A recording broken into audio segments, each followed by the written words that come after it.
like the idea of someone that is passed on watching over me. Well, too bad, Sugar Cube. That totally is a thing. By the way, hi, I'm a medium and I talk to dead people professionally. So they don't actually watch above you. Sometimes they can be next to you. Sometimes they can be all around you. Sometimes they can just be in the other room. Are they sitting there actively watching you take a big fat dump? No. Are they sitting there watching you with your partner? Well, no. But if they don't like that person, they'll sure give you their opinion. Yes, that has come up in a session before. But in all honesty, they're there to watch you and make sure that you're doing the right thing. Now, they can't make you do it, but they can influence you to do it. Ever thought about how you're supposed to go left, but then your mind is like, no, maybe I should turn right? And so you do it and things actually end up going great? That's because they influenced you to do that. And if you went the other way, it probably wasn't going to work out so well. And they pop in and out when you need them. It's not like they're constantly glued to you all the time. But when you're in trouble, or when you start thinking about them, or you really, really miss them, boom, they'll be there in a flash.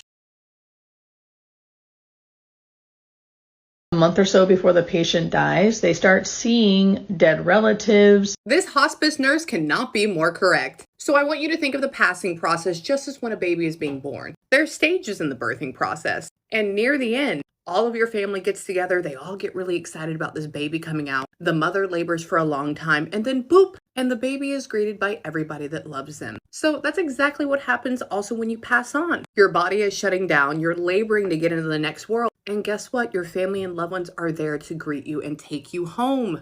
Oh my gosh, it's all about love, y'all. I've had clients that I've read that when I'm actually giving them a session, I'm like, is somebody passing in your house or is on hospice? And they're like, yeah, because there will be multiple energies around, not only from my client, but for the person about to pass. Let's just say they're waiting around to take them home. Also, another fun thing, I used to always tell my dad his mother was around, and the day before he passed, he goes, wow, there's my mom.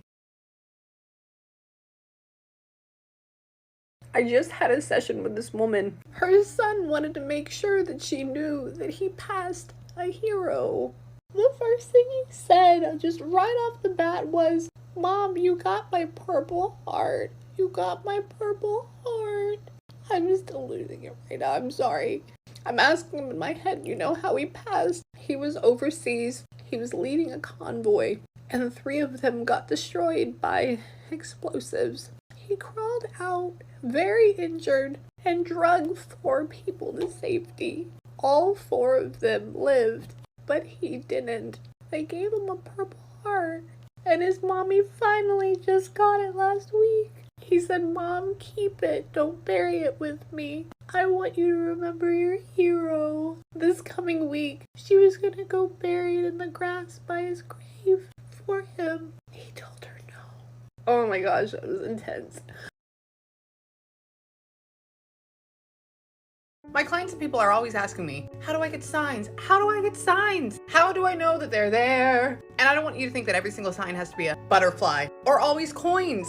That's not how signs always work. They are constantly giving them to you, but it's up to you if you are paying attention. Now they come in different ways, like maybe a song you heard on the radio that was just between you and them, or when you're walking around randomly in a store and a memory of them just randomly pops in your head.